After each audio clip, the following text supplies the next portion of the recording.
يعطيكم العافية. اليوم رح نحضر معكم عصير البرتقال بطعم ومذاق رائع، بتمنى انكم تجربوه. في البداية انا حضرت 5 حبات برتقال ورح اقشرهم زي ما انتو شايفين.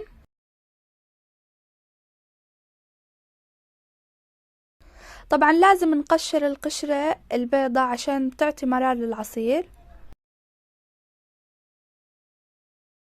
وبعدين بقطع البرتقال لشرائح صغيرة،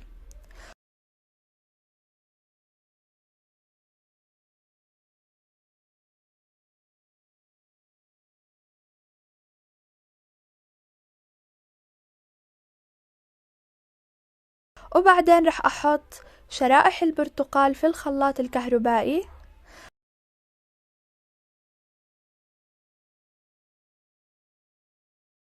وعندي 3 حبات جزر مسلوقين رح احطهم بالخلاط، وحبتين مقشرات ومقطعات ليمون.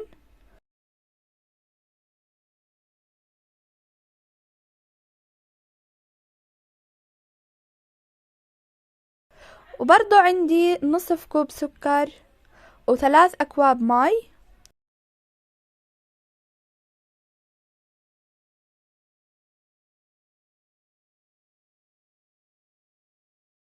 وبعدين رح أضرب البرتقال بالخلاط الكهربائي لمدة 5 دقائق تقريبا.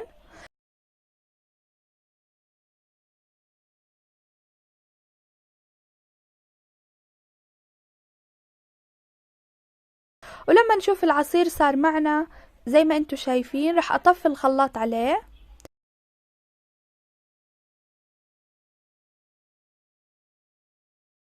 وهون رح أصفي العصير كتير منيح، ولازم نفصل تفل البرتقال عن العصير.